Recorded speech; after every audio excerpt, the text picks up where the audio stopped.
Bienvenue à toutes et à tous dans un nouvel épisode des tutos de Simplecom Live. Comme d'habitude maintenant en début de vidéo, j'en profite pour vous rappeler que sur mon site www.simplecomlive.fr, vous pouvez retrouver ma formation sur les bases du logiciel Ableton Live. J'ai mis en place un essai gratuit pour voir si ma pédagogie vous correspond. Comme ça, vous pouvez vous faire une idée avant de passer à un éventuel achat. Quant à nous, cette semaine, on va parler mixage et notamment de spatialisation avec les concepts de mid et de side, et je vous en parle juste après le générique.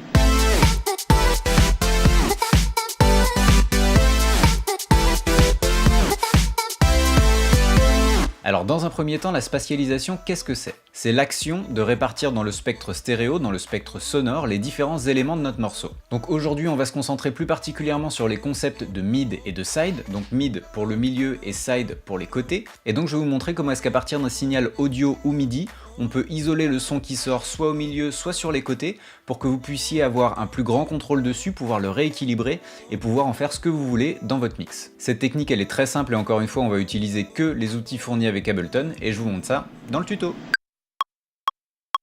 Alors avant toute chose, je tiens à vous prévenir quand même, ce tuto va surtout s'adresser aux gens qui ont une paire d'enceintes de monitoring ou un casque de bonne qualité avec une très bonne retranscription du spectre stéréo.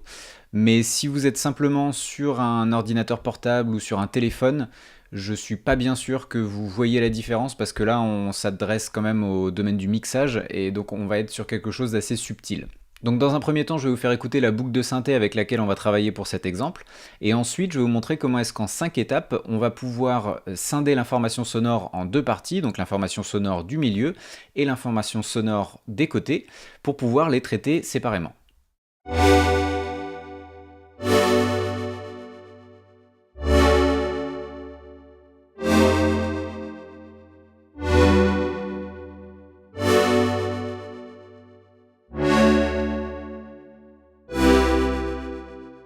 Donc voilà pour l'exemple avec lequel on va travailler. Moi, ce qui me dérange dans cet exemple, enfin ce qui me dérange entre guillemets, c'est que l'information de basse pour moi est trop prononcée et que j'ai envie de réécrire une basse par-dessus et j'ai pas envie que les deux basses du coup soient en train de se battre l'une avec l'autre au niveau des fréquences. Alors vous allez me dire oui mais Nicolas, il te suffit de mettre un EQ et puis de couper les fréquences de basse de ce synthé et ça fait le taf. Alors oui et non. Je vais pas m'attarder là-dessus, mais en gros, moins on est obligé d'enlever des fréquences à de l'information audio, et moins on se prive d'une richesse sonore. Donc du coup, si on a moyen juste de scinder le signal pour réduire le volume des fréquences de basse, mais conserver le volume des fréquences sur les côtés, eh ben, il n'y a aucune raison de s'en priver, et comme ça on n'est pas obligé de charcuter dans le son. Donc pour ce faire, on va faire ça en 5 étapes, et on va utiliser un module qui est fourni avec Ableton Live qui s'appelle Utility. Donc la première étape, c'est qu'on va venir prendre un utility et on va venir le glisser dans notre piste audio. Alors là c'est une piste audio, mais je tiens à préciser quand même que si vous avez un preset avec un VST et que vous écrivez en MIDI, ça fonctionne pareil en fait. Donc une fois qu'on a mis notre utility sur la piste, on va venir faire un clic droit dessus et puis on va cliquer sur grouper. À ce moment-là, on va avoir ce qu'on appelle un rack d'effets qui va se créer. Donc j'ai cliqué sur ce petit bouton qui est juste ici à sa gauche pour le développer. Et donc la troisième étape, ça va être de venir dupliquer le signal audio. Donc ici, cette ligne chaîne, ça correspond à ma track audio en fait, à laquelle j'ai appliqué un effet utility. Donc je vais faire un clic droit et puis je vais dupliquer. Donc ici, c'est comme si j'avais dupliqué ma piste audio en faisant ça. C'est exactement la même chose. Sauf que ici, le but du jeu, ça va être de faire en sorte qu'il y ait une chaîne qui joue le son qui vit au milieu et l'autre qui joue le son qui vit sur les côtés uniquement. Dans un premier temps, je vais renommer mes deux chaînes. Donc, il va y avoir une piste mid et une piste side. Et donc, c'est là où l'utility entre en jeu. L'utility, il a un paramètre ici qui s'appelle width. Et donc ça veut dire largeur en anglais. Et donc je vais prendre la largeur de la piste mid, je vais la mettre à 0%, et ça va faire en sorte qu'il n'y a que l'information mono, donc au centre du spectre stéréo, qui va être pris en compte. Et donc à l'inverse, sur le side, je vais le pousser à 200%, et il n'y aura que l'information stéréo, donc qui sera sur les côtés, qui sera prise en compte. Et donc maintenant qu'on a isolé ces deux parties du signal, eh bien on va pouvoir ajuster les volumes de chacune. Donc moi ce qui me dérangeait, je vous disais, c'était le fait qu'il y ait trop d'informations de basse, et il faut savoir que la basse vit toujours au centre dans un mix. Du coup je vais baisser le volume du signal mono pour me retrouver avec moins de basse et conserver quand même l'énergie du synthé sur les côtés. Donc là je teste avec -6, on va l'écouter, je vais faire un on-off comme j'ai l'habitude de vous faire maintenant et vous allez voir la différence.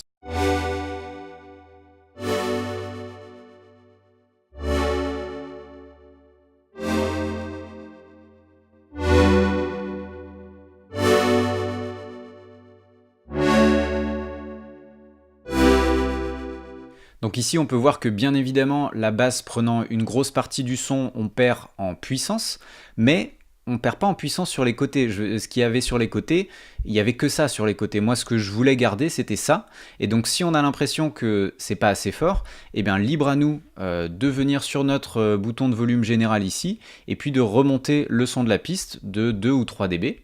Et donc on va refaire un on-off pour voir ce que ça donne maintenant.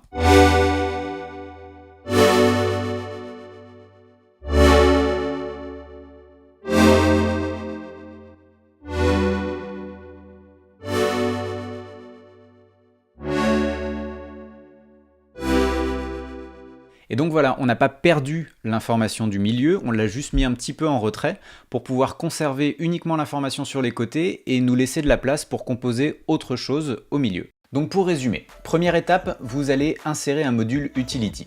Deuxième étape, vous allez le grouper pour créer un rack d'effets. Troisième étape, vous allez dupliquer cette utility dans le rack d'effets pour créer une deuxième chaîne. Quatrième étape, vous allez mettre le premier utility sur 0% et donc ça va représenter le signal des mids. Et le deuxième sur 200%, ce qui va représenter le signal des sides. Et enfin, cinquième étape, il vous restera plus qu'à ajuster le volume des mids et des sides pour rééquilibrer le son comme vous le souhaitez. Voilà qui conclut la vidéo de cette semaine. Comme d'habitude, j'espère que ça vous aura plu, j'espère que ça vous aura été utile. Si c'est le cas, n'hésitez pas à lâcher un pouce bleu si vous êtes sur YouTube ou un like si vous êtes sur Facebook. N'hésitez pas non plus à partager cette vidéo avec le plus grand nombre. Vous pouvez vous abonner à la chaîne si vous voulez ne rater aucun épisode. Vous pouvez également me suivre sur Facebook en tapant Simple comme Live.